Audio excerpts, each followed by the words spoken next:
Hi, I'm Sarah Chen, and this is the story of how I learned that appearances can be the perfect disguise for success.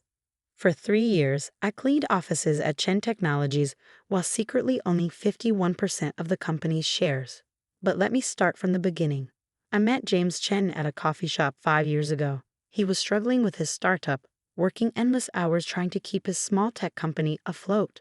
I was immediately drawn to his passion and determination, even though his company was barely breaking even.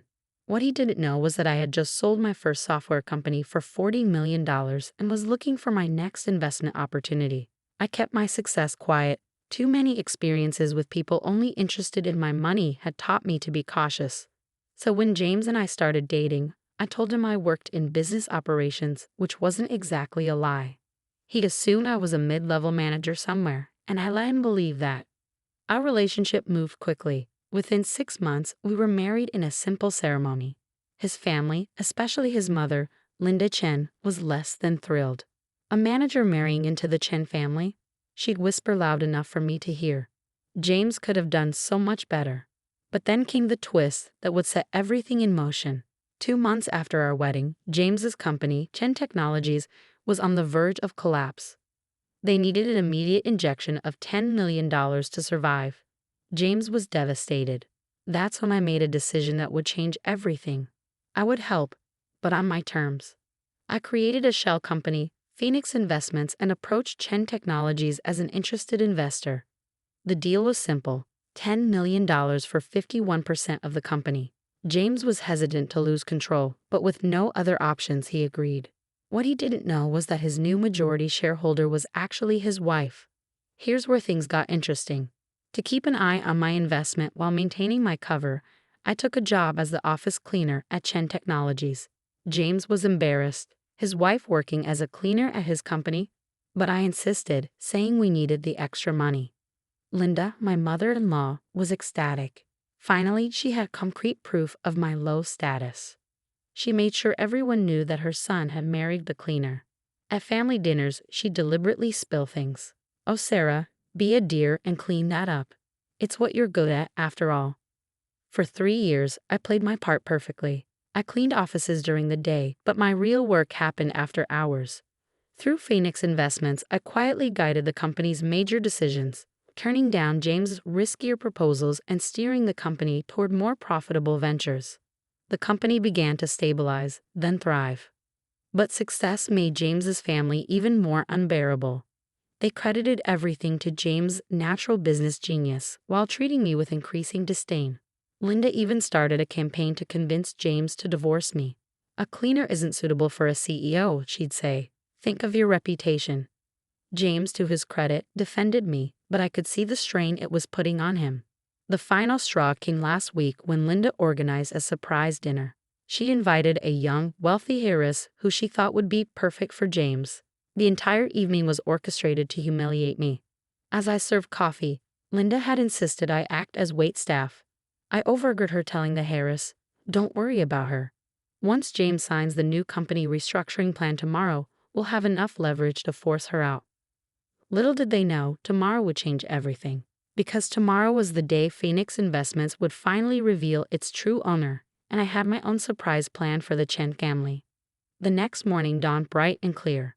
I arrived at Chen Technologies early, not to clean, but to prepare for what would become the most memorable board meeting in the company's history. I changed from my usual cleaner's uniform into a tailored black Armani suit I kept hidden in my office. Yes, I had an office. The cleaning staff supervisor's office, to be exact, which I'd used for late-night work when everyone else had gone home. Linda had orchestrated this emergency board meeting, convinced she finally outmaneuvered the mysterious Phoenix Investments. She'd spent months gathering support from minor shareholders, promising them better returns once they removed the absent investor who was holding the company back. She didn't realize that every move she'd made had been carefully monitored. James arrived looking troubled. He'd mentioned the meeting to me the night before, apologizing that I couldn't attend since it was high-level business stuff. I just smiled and told him I'd be busy cleaning the conference room anyway. He'd winced at that, and I'd seen the doubt in his eyes, the same doubt his mother had been carefully nurturing. The board members filed in at 9 a.m. sharp.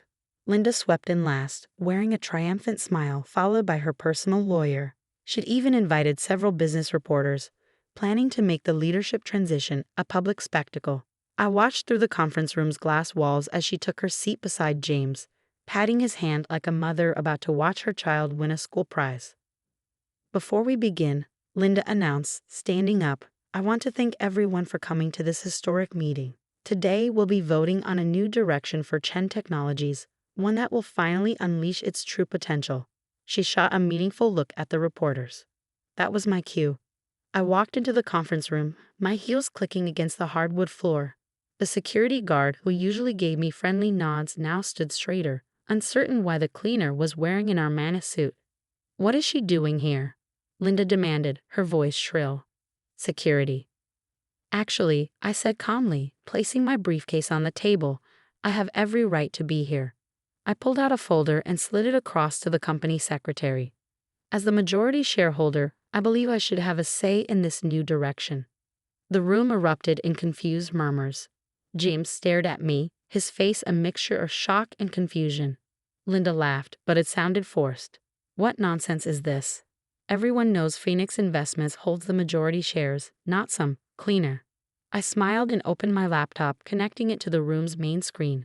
Let me clarify something. My name is Sarah Chen, formerly Sarah Chen, founder of Jiang Security Systems, which I sold for $40 million 5 years ago. I am also the owner and CEO of Phoenix Investments. I pulled up the company registration documents, watching as the color drained from Linda's face. That's impossible, she whispered.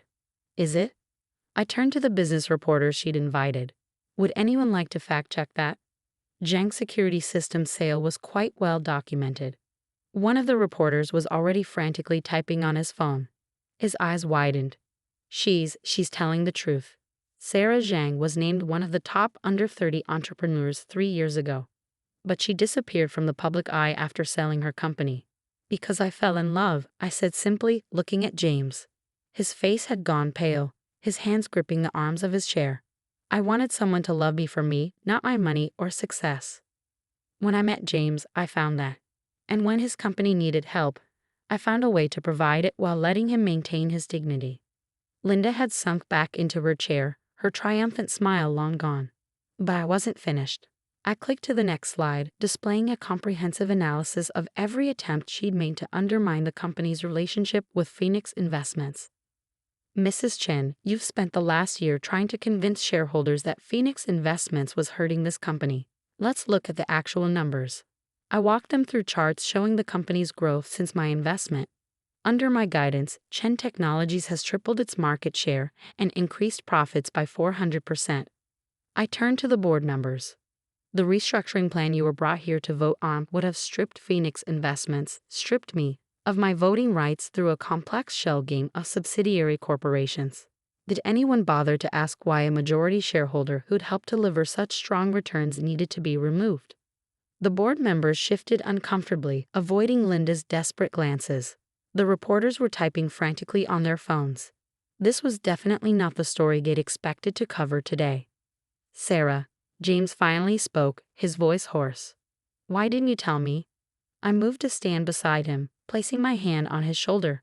Because you needed to become the leader I knew you could be without living in my shadow. Every decision you made, every success you achieved, was your own. I just helped guide the company away from the riskier ventures. All those nights you came home late from cleaning, he said, realization dawning in his eyes. I was working in my office, reviewing contracts and financial reports. I squeezed his shoulder. The cleaning job was just my cover. Though I have to say, you'd be amazed at what people will discuss in front of the cleaning staff. Linda suddenly stood up, swaying slightly. This is all a lie. Some trick. You're just a cleaner. A nobody. You can't be. Oh, but I am. I cut her off firmly. And now that everything's in the open, we need to discuss your attempts to seize control of this company. The board members might be interested to know about the offshore accounts you've been promising them. I pulled up another document on the screen. Linda's eyes rolled back, and she crumpled to the floor in a dead faint. As people rushed to help her, I caught James's eye. He was still processing everything, but I saw the beginning of a smile tugging at his lips. You really cleaned up this situation, didn't you? He whispered, and I knew we would be okay. But the day wasn't over yet. As Linda was helped into a chair, coming around, I prepared to reveal the final phase of my plan. One that would secure the company's future and put an end to the power plays once and for all. In the chaos that followed Linda's fainting spell, I maintained my composure and continued the meeting. After all, I hadn't spent 3 years building this company to let one dramatic revelation derail our future. As Linda was helped back into her chair, still pale and shaking, I moved to the next phase of my presentation. Now that we've cleared up the matter of ownership, I said, clicking to a new slide, let's discuss Chen Technologies' future. I laid out my vision, a merger with my new startup, a quantum encryption company I'd been quietly developing on the side. The combined companies would be worth over $500 million. This is what you've been trying to prevent, Mrs. Chen, I said, addressing my mother-in-law directly. While you were busy planning my removal, I was negotiating one of the biggest deals in Silicon Valley's cybersecurity sector. The reporters were practically salivating. One had already published a breaking news tweet that was going viral. Cleaning lady revealed as secret tech millionaire CEO during hostile takeover attempt. James finally found his voice again. All those times you said you were at night school, learning business basics. I was meeting with investors and development teams. I smiled apologetically. I'm sorry for the deception, but I needed to keep this quiet until everything was in place. Linda, who had recovered enough to speak, tried one last time to regain control. The board won't approve this, she said weakly. They know better than to trust some what, mother? James cut in, standing up. Some woman who built a successful company from scratch. Some person who loved your son enough to help him succeed while staying in the background. Some CEO who just offered us a deal that will make Chen Technologies a major player in cybersecurity. The board members were already nodding enthusiastically, looking at the projected profit margins with growing excitement. The deal wasn't just good, it was transformative. I moved to approve the merger, one board member said quickly. Others seconded immediately. As the votes were counted, unanimously in favor, I watched the last of Linda's power crumble. She'd spent years building her influence in the company, positioning herself as the mother of the CEO, the wise advisor, the power behind the throne. Now she was just the woman who had spent 3 years mocking her daughter-in-law for being a cleaner. The meeting concluded with the signing of preliminary merger documents. As people filed out, buzzing with excitement about the company's future, James pulled me aside into his office. 3 years, he said softly. 3 years of watching my mother belittle you, of seeing you clean floors and empty trash cans. Why did you put yourself through that? I took his hand. Because I believed in you. In us. I wanted to help you succeed without making you feel less. I've seen too many relationships destroyed by money and power imbalances. He pulled me close. You know what amazes me most? Not that you're secretly wealthy or that you've been running the company from the shadows. It's that you were willing to clean toilets just to stay close to me and help the company succeed. Well, I smiled. It did give me an excellent view of how the company really operated. Your middle managers really should learn to watch what they say around the cleaning staff. The next few weeks were a whirlwind of changes. The merger announcement sent our stock price soaring. Business magazines clamored for interviews, fascinated by the story of the undercover CEO. I agreed to a few carefully chosen ones that focused on the business strategy rather than the family drama. Linda took an extended vacation to recover from the shock. Before she left, I visited her at home.